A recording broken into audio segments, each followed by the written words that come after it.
Guys, Ankalaev and Jan Blachowicz are going to go head-to-head for the World Championship this Saturday at UFC 282. And what's even better, DraftKings Sportsbook, the official sports betting partner of the UFC, has some awesome deals for you guys. All new customers sign up using promo code Sonnen. Bet just $5 on either fighter to win before the fight starts and get $150 in free bets if your bet wins. Want even more action? Combine multiple bets like which fighter will win, how long the fight will last, and more in one parlay to give you a shot at even bigger winnings. If mobile sports betting is not yet available in your state, DraftKings Daily Fantasy is giving all MMA fans a chance to cash out this weekend. DraftKings is safe, secure, and reliable. Best of all, guys, you can deposit and withdraw your cash whenever you want. Download the DraftKings Sportsbook app right now. New customers, use promo code SON and bet just $5 on any UFC 282 fighter to win and get $150 in free bets if your bet wins. That's promo code SON and only at DraftKings Sportsbook, the official sports betting partner of UFC.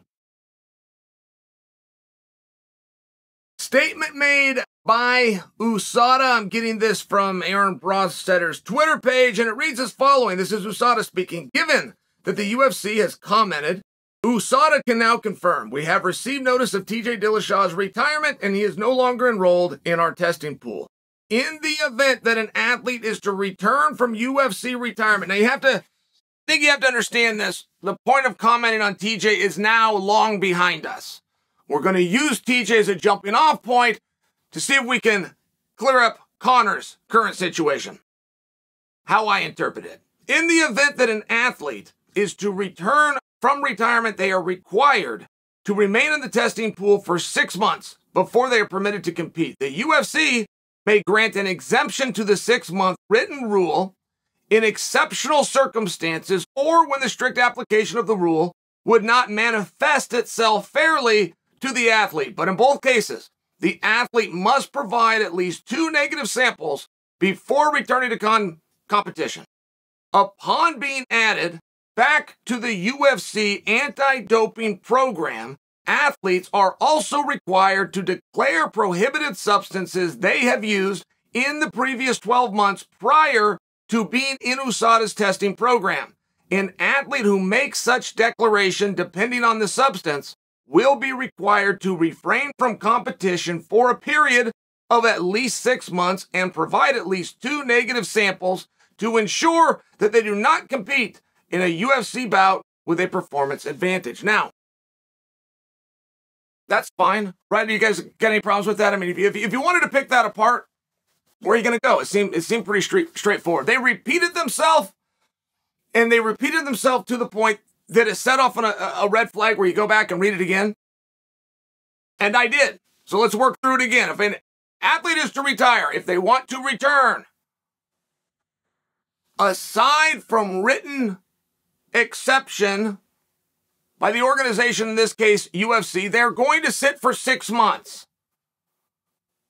Part 2 of the article.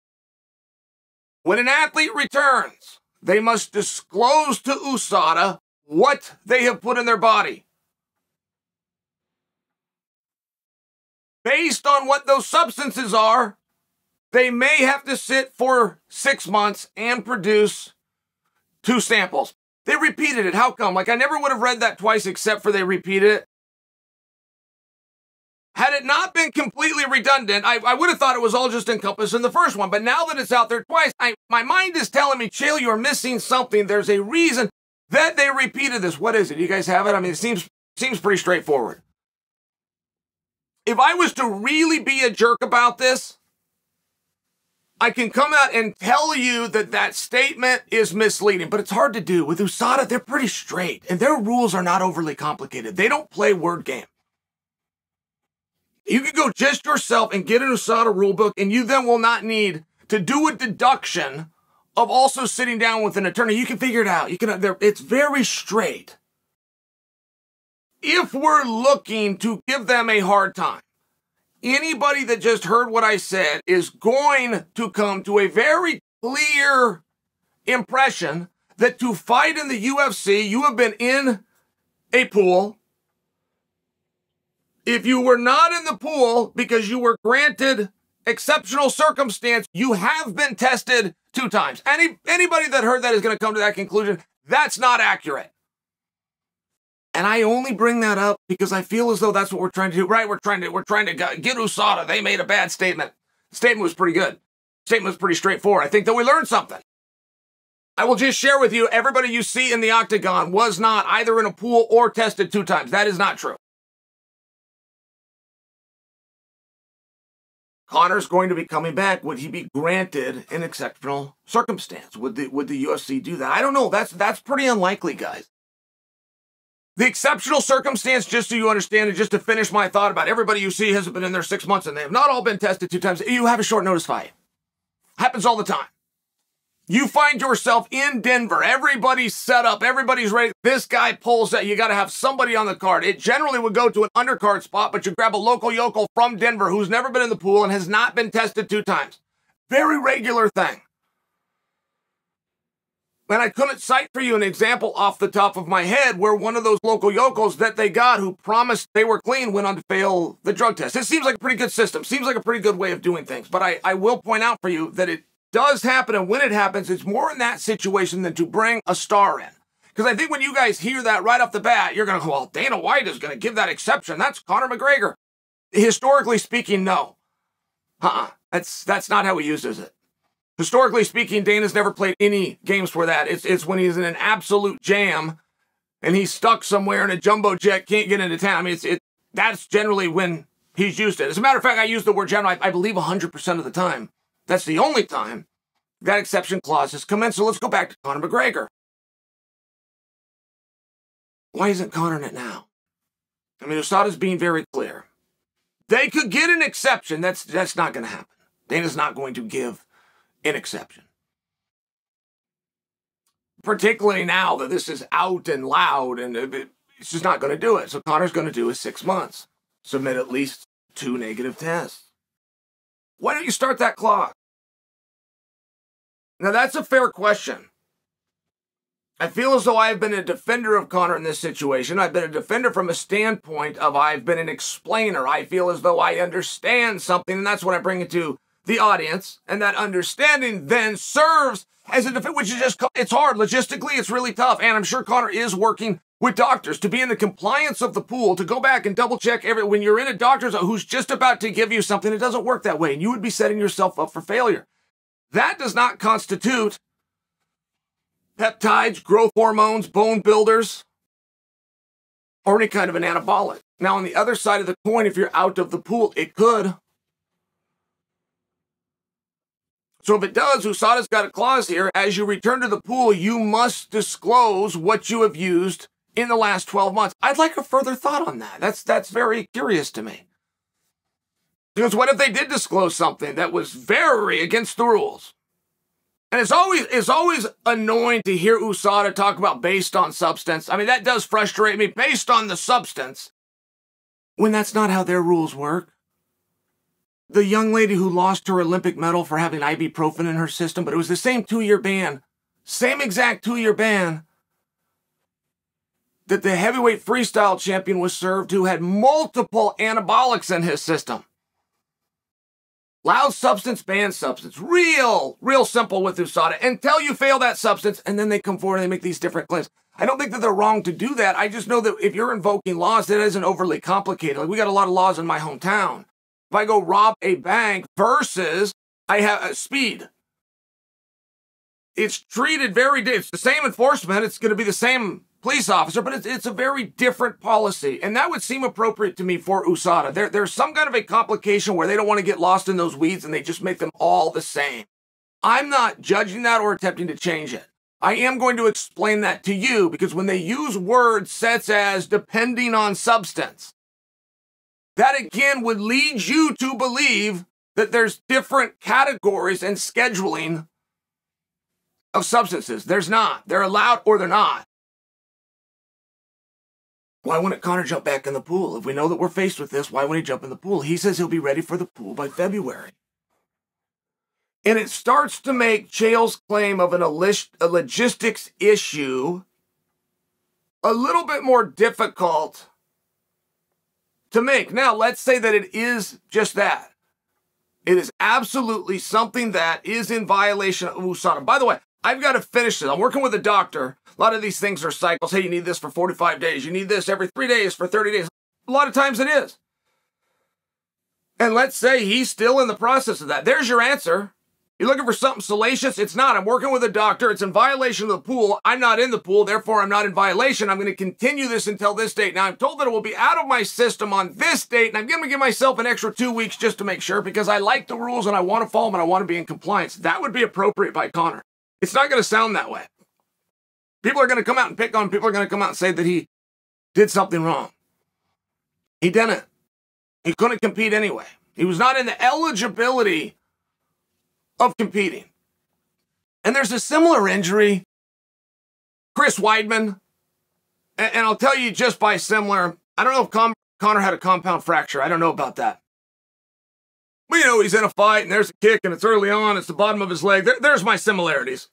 And Chris Weidman still hasn't returned from it. Now, Chris Weidman did also stay in the USADA pool. So if you're judging Conor and saying that he's wrong, his leg is ready. But if you're saying that's wrong, then you must be praising Weidman. I mean, you have to. It's the opposite side of the same coin. What if you were to look at that and go, hey, Chris, by the way, if you took yourself out of the pool, there's actually some stuff we've got over here. This guy's using it. Should you be using it? Well, is it in line with USADA? Well, we're going to set USADA aside because you're not going to be in that pool. It's a meaningful conversation. And I don't think there's any deduction where you would come to the conclusion that Chris did something wrong. And I don't think if you're reasonable, you're going to think that Conor did something wrong. Even if you want to speculate that Conor took substances that are against the rules of USADA, I don't think that you would come to the conclusion that they're wrong. Time matters. People forget this one all the time. Time matters. If I'm going to go and I'm going to disclose to USADA, okay? Now I'm Jon Doe, I'm not Chael Sonnen because I wouldn't touch this crap. Guy's going to go into USADA. He's 25 years old. It's his first time. He's ready to make it into the pros. He tells USADA, man, I smoked weed. And I know marijuana laws have changed as it pertains to the rules, but let's say there's still a limit. And he goes, man, I smoked weed. I got to disclose it for him. And I got to tell you guys this. I don't want embarrassed. I don't want hit late. I smoked. USADA says, all right, you did the right thing by telling me. When did you do it? And the guy said, well, I was a junior in high school. I was at the prom and a few of us slipped out. And the guy, whoa, wait, hey, it was 8 years ago? And the guy's going to have a good laugh and tell him he doesn't even need to put it on the form. Okay, great. But now I've proven that time matters, right? Even if you think I've now proven that time matters. And there's a lot of laws and a lot of infractions that you have to put them together. You guys over the age of 21, you got a driver's license. You are allowed to drink a lot. You are allowed to drive when you want. You're not allowed to combine those two. You're not allowed to drink and drive at the same time. If you separate the two, we have nothing to talk about. And I do want you to look at it like that. Nobody can cheat USADA if they're not in it. It was interesting to say or to see that USADA had a rule that the athlete must have 2 negative tests submitted. I only found that interesting because the UFC would have no ability over that. They would need you to come out and to test the guy and then fly it back to the lab, get the results, and then come back and do it a second time. It would buy some time. Like if there was ever trouble in paradise, right? The United States Anti-Doping Agency and the UFC decide that they don't get along very well, like that clause did give USADA a little bit of leverage, and it will throw you back to, I want to make sure that you guys understand how PEDS work. There are things, stay on Conor. There's things that Conor could take now that would be completely out of his system, but the benefit would remain. It will get out of your system in 21 days. The effects of it will last 180 days. There are things like that. So when USADA says it depends on the substance, we want to hear the substance because they're very intelligent. They understand how things like this work. If I have something in my system, okay, I put it in my system, I shot it up, it went high. If I don't put any more in, it's only going to go down. That just makes good sense, right? But I don't start to have the reverse effects until it's gone. Now, once it's gone, whatever effects that was, you're going to have reverse effects. You see the great big bodybuilder and he comes off of it and all of a sudden those muscles get really soft. That would just be an example. However, you don't start to experience the reverse effects until it's gone, not when it's reduced. When it's gone, which is very interesting. If you took the Jon Jones situation, what is a picogram?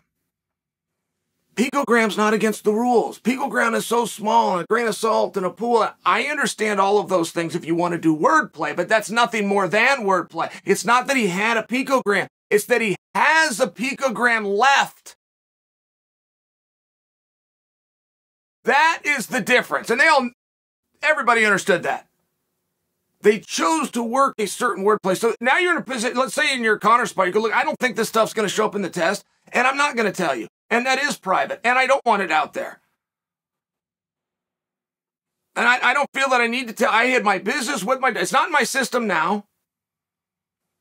And whether I'm under penalty of violation or not for signing that, I'm not going to tell you what I took. Feel free to test me, though. There's nothing within the article that I just read where there would be a disciplinary action. By example, something comes up and it shows in his sit. They go, why didn't you tell us about that? Well, what's the difference? Why didn't tell? What are you going to punish me for having it? What were you going to punish me had I told you I had it? Oh, it's the same thing? Now you know why I didn't tell you.